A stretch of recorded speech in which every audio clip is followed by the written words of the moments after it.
Bonjour à tous, on se retrouve pour une nouvelle vidéo. Alors, on va parler de ce qui est en train de se passer à Hollywood. On va parler des grèves, la grève des scénaristes qui est en cours et la grève des acteurs qui, semble-t-il, risque vraiment d'arriver. On va parler de tout ça, sachant que la grève des acteurs, si ça se fait, ça va être décidé demain à 9h du matin pour nous. C'est minuit en fait, heure Pacific Time, ce qui fait donc mercredi 9h du matin, c'est là qu'on aura la confirmation ou non, même si la dernière fois on l'avait eu quelques heures avant. Donc si ça se trouve on l'aura dans la nuit. Mais on va d'abord parler de la stratégie des studios vis-à-vis des scénaristes. On va parler fils de puterie. Excusez-moi l'expression, mais on va parler grosse fils de puterie pour le coup. Il y a un article qui est sorti dans Deadline. Merci au poteau Magemo. C'est par lui du coup que j'ai vu cet article. On va regarder ça, c'est hallucinant. C'est hallucinant. Là, on est vraiment dans le cas de grands patrons qui sont en train d'agir comme de belles ordures, hein, on va pas se mentir quand même. Hein. Je vais pas du tout être objectif sur cette histoire, hein, je vous le dis carrément, j'assume. C'est de la news, et je vais vous dire les news telles qu'elles sont. Par contre, sur mon avis, oui, belle bande d'enfoirés. Non, je vous le dis, hein, je vais pas m'en cacher. Du coup, les studios donc d'Hollywood, en fait, leur stratégie par rapport aux scénaristes, c'est de les laisser être fauchés. En gros, vous allez voir, c'est juste fou. C'est juste fou. Donc l'article qui date du 11 juillet, vous voyez, voilà ce qui est dit. Donc, quel que soit ce qui se passe en fait avec le SAG-AFTRA, qui est donc le syndicat des acteurs, ceux dont je vous dis que les discussions doivent se finir d'ici à mercredi matin 9h, donc qu'ils aillent en grève ou pas cette semaine, les studios n'ont aucune intention de s'asseoir avec la guilde des scénaristes avant plusieurs mois. Là, c'est quelqu'un de l'industrie, un vétéran de l'industrie qui se place du point de vue des CEO, qui dit « Je pense que c'est parti pour une très longue grève et ils vont, en gros, ils vont les laisser se vider de leur sang. » C'est le principe de, voilà, vous voyez quelqu'un avec une hémorragie devant vous, bah vous vous asseyez, vous attendez. Vous attendez qu'il se vide de son sang, en fait, jusqu'à ce qu'il accepte n'importe quoi pour que vous l'aidiez. Et on continue. Donc, vous allez voir, c'est assez fou, c'est assez hallucinant. Avec donc la grève des scénaristes qui termine sa 72e du coup maintenant, 72e journée, et le syndicat des acteurs qui est juste à, alors maintenant moins du coup je vous le dis c'est demain 9h, donc très proche en tout cas d'une action de son côté, d'une grève. L'AMPTP, donc voilà ce syndicat des studios, des streamers, voilà c'est Netflix, Warner, Disney, Paramount, Universal et ainsi de suite, ont planifié d'attendre tard en fait sur l'automne. En gros, ce qui se dit, c'est que ça serait pas précisément Halloween, mais que ça serait fin octobre. Pas avant fin octobre qu'ils voudraient reprendre les discussions. C'est l'intention.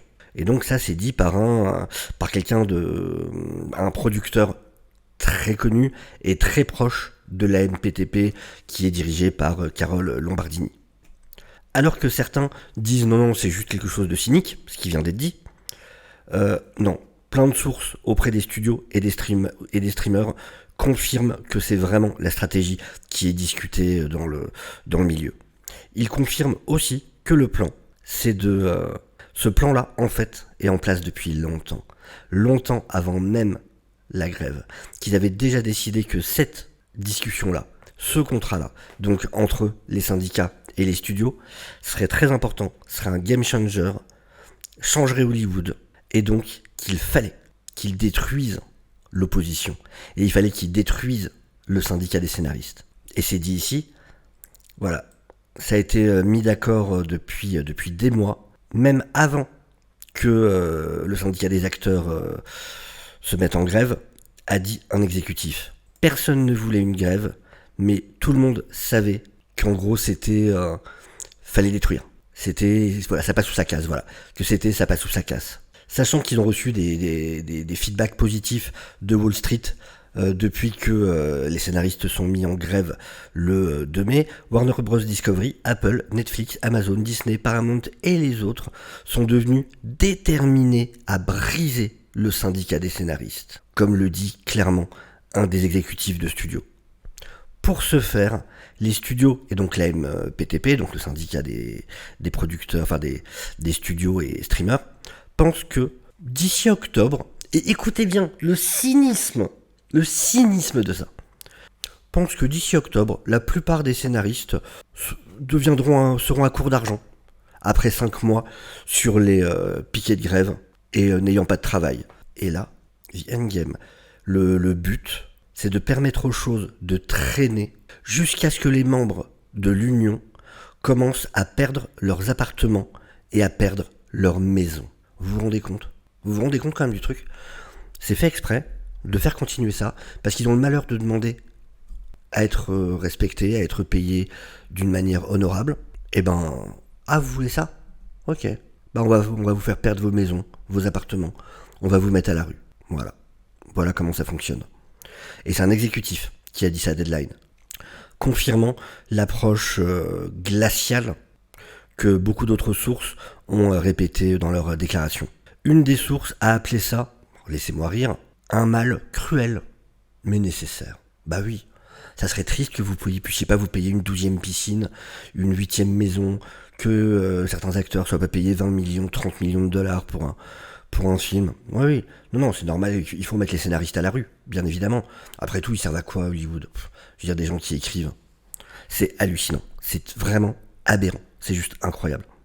Les studios et les streamers pensent qu'ensuite, ces scénaristes qui seront complètement coincés financièrement iront à leur syndicat, à la direction de leur syndicat, pour demander que les discussions reprennent avant ce qui pourrait être un hiver très froid. Sérieux, c'est du Dickens.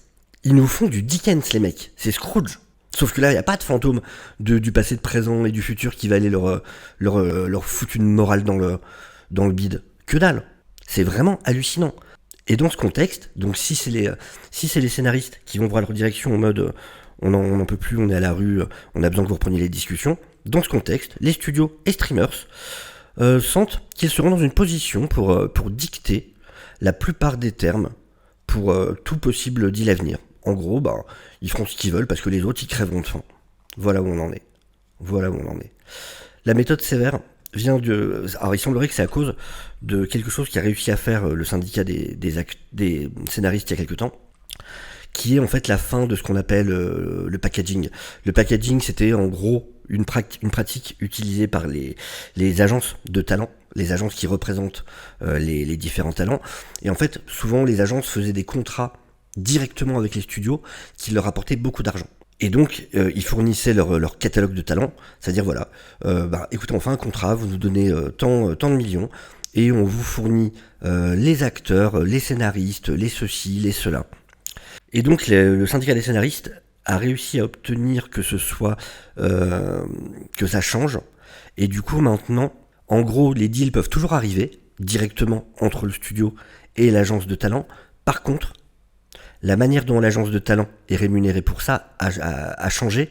C'est-à-dire que maintenant, ils peuvent juste prendre au maximum 10% de ce que toucheront les différents talents qu'ils auront inclus dans ce packaging. Voilà. Alors qu'avant, il n'y avait pas de limite, et du coup, ça se trouve, les talents étaient payés très peu cher, et à côté de ça, l'agence se faisait des millions sur leur dos. Maintenant, non. Ça reste... Parce que voilà, les agences de talent, il faut se rappeler qu'ils gagnent de l'argent grâce à ces talents, quand même. C'est juste hallucinant. Or là, c'était vraiment, voilà, donnez-nous l'argent à nous, et puis tenez, on vous file des gars. Non, là c'est voilà les talents qui touchent l'argent, et sur cet argent, il y a effectivement 10% maximum qui va à l'agence de talent. Et ça, les studios n'ont pas apprécié. Du tout. Et pour eux, c'était le signe que ça commence à se rebeller en face, et qu'il fallait les briser. Qu'il fallait surtout pas les laisser commencer à pouvoir dicter leur volonté. Faudrait pas que des gens puissent vivre décemment, puissent toucher le fruit de leur travail. Ça serait quand même très problématique pour eux. C'est hallucinant. Et c'est dit ici, convaincu que se rendre, accepter, comme un autre insider le dit, aux scénaristes, résulterait dans tous les cycles de contrats, que ce soit donc des différents syndicats, donc les scénaristes, Teamsters, c'est les conducteurs, c'est tous ceux qui conduisent quelque chose. C'est-à-dire ceux qui ramènent le matériel, ceux qui conduisent les acteurs, et ainsi de suite. Et tout ça, ils en demanderaient trop, en fait. Donc ils cherchent vraiment, à briser le truc. À côté de ça, pour renforcer la politique du syndicat des studios et streamers, pour renforcer leur politique de diviser et conquérir. Bah oui, parce que du coup c'est l'approche qu'ils font. C'est pour ça que la négociation avec la guilde des réalisateurs en mai a été un succès, parce qu'ils voulaient se mettre les réalisateurs dans la poche et qu'ils soient pas trop du côté des scénaristes. Et donc, à côté de ça, pour les acteurs, ça leur fait moins peur, pour le coup. Ça leur fait moins peur. Et on a d'ailleurs un article ici, alors on va voir vite fait, il est assez court, justement sur la grève des acteurs. Donc il semble qu'il n'y a pas eu de négociation, en réalité, très peu. Ça c'est un membre justement de la guilde des acteurs qui le dit à Deadline. En tout cas sur la partie de l'AI, donc qui les concerne pas mal. On veut un chemin solide, alors que les studios, eux, nous contre avec « croyez en nous ». Le truc, c'est qu'on les croit pas. C'est assez compréhensible, hein, surtout quand on voit... Je vous rappelle, hein, les mecs sont prêts à faire perdre leur maison. Enfin, c'est fou, c'est vraiment fou. Alors, juste comme la grève des scénaristes avant, le syndicat fort de 160 000 personnes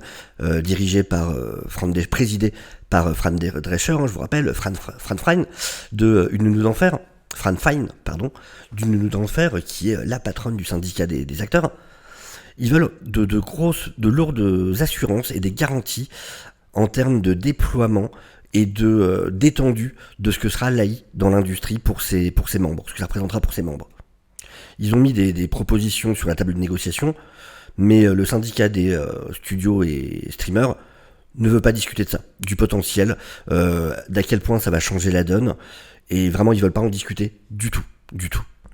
L'accord avec le syndicat des acteurs est sur de bonnes bases pour de la discussion, dit un exécutif d'un des services de streaming, à propos de la partie de la consultation sur l'intelligence artificielle. C'est une ville construite sur les relations. Seuls les cinglés voudraient détruire ça. C'est eux qui stoppent la conversation, dit donc cet exécutif à propos du syndicat des acteurs. Oui. C'est une prise de pouvoir, pure et simple, a dit une actrice bien établie à propos de la position du syndicat des studios et streamers sur l'intelligence artificielle. Nous voyons très bien ce qui arrive.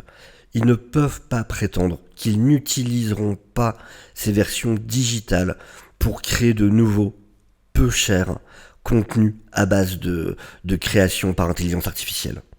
Et quelqu'un d'autre qui explique que pour lui, par contre, alors oui, il y a un vrai danger sur l'AI, mais que c'est ce qu'on appelle un red herring. Quelque part, on se focus là-dessus, alors qu'en réalité, pour lui, les problèmes vont bien plus loin, sont bien plus profonds que juste ce côté-là. Ce qui n'est pas faux. Il y en a beaucoup d'autres, c'est vrai. Et du coup, il explique que ce qu'il y a, c'est que les gens peuvent facilement visualiser ce problème de l'intelligence artificielle, que du coup, c'est facile à expliquer, c'est facile de faire réagir, de faire militer les gens avec cet argument en premier, que ça fait bouger des gens qui n'auraient peut-être pas bougé sinon. Voilà. Et donc voilà, donc ça va se passer le 30. Alors, je vais vous résumer un peu, mais ce qui se dit ensuite, en gros. Donc là, Fran Drescher, pour l'instant, était en Italie, avec sa copine Kardashian, qui d'ailleurs, semble-t-il, elle, a passé des piquets de grève sans vergogne. Hein. En gros, elle a été sur des tournages devant lesquels il y avait des piquets de grève en disant « je m'en fous ». Genre j'ai pas assez de pognon, hein, je suis juste Kardashian, j'ai pas assez de thunes, donc moi j'y vais. Donc voilà, Fran Drescher, pendant que les scénaristes galèrent et tout ça, était au défilé Dolce Gabbana en Italie, hein, chacun a ses priorités, bien évidemment. Elle doit rentrer du coup, elle a dû rentrer aujourd'hui, normalement, ou même demain. Elle rentre même demain, je crois, pour le coup. Parce que l'article est d'aujourd'hui. Ah non, c'est du 10. Donc du coup, elle est rentrée le 11. Elle est rentrée normalement hier. Et donc voilà, il est dit qu'il est très probable qu'il va y avoir la grève. Durant la dernière semaine, des panneaux, en fait, des pancartes ont été préparées. Donc ils sont déjà en train de préparer. Des pancartes ont été préparées. Des listes de volontaires sont en train d'être faites. C'est-à-dire sur qui fera quoi. Entre autres avec d'autres mesures qui sont mises en place en anticipation de la grève. Aujourd'hui, donc ça il y a 2 jours, des représentants du syndicat ont même parlé à certains des cabinets de relations publiques de la ville. Ils ont fait une réunion Zoom en fait, une réunion sur ordi, pour discuter de comment se passerait la grève. Selon des sources, pas mal de sources, donc voilà, Crabtree Ireland et d'autres top positions au sein du syndicat des acteurs, sont assez certains, en tout cas paraissaient vraiment certains pendant justement cette réunion Zoom que voilà, qu'il allait avoir la grève. Ils ont même déjà prévu qui seraient les talents, c'est-à-dire ils vont mettre des figures connues qui seront celles qui devront voilà, promouvoir les activités pendant la grève, c'est-à-dire aller faire des interviews pour expliquer pourquoi la grève, ce qui se passe, ceux qui devraient se montrer sur certains piquets de grève, parce que ça fera venir pas mal de monde côté journaliste. Donc voilà, ils sont vraiment en train d'organiser tout ce qui va se passer de ce côté-là. Après ça, les 140 publicistes qui étaient dans cette réunion Zoom on leur a dit de manière très claire que les acteurs ne feraient aucun travail pour aucun projet. Pour être clair comme du cristal, ça inclut donc tout, ça veut dire les promouvoir un film, aller faire des interviews avec la presse, se rendre à des événements comme le San Diego Comic Con, donc on comprend encore mieux pourquoi tous les studios n'y vont pas. Parce qu'ils savent très bien, de toute façon, qu'ils veulent tout faire pour pourrir les négociations, que ça n'arrive pas, donc ils savent très bien que c'est quasiment sûr que les acteurs n'y seront pas. Donc ça explique vraiment, et ça explique pourquoi du coup de son côté James Gunn est en train de faire toutes ces annonces tout de suite. Parce qu'après ça va être bloqué et il sait pas pour combien de temps. Et donc ça justifie totalement ce qui est en train de se passer. Les Emmy, pareil, ils pourront pas y aller. Tout ce qui est récompense, ils pourront pas y être parce que ça fait partie, c'est considéré comme faisant partie de leur travail. Et donc il a été dit que le syndicat était prêt à sanctionner de manière très grave tous ceux qui ne respecteraient pas du coup cette grève. Voilà. Donc ouais, c'est assez ouf.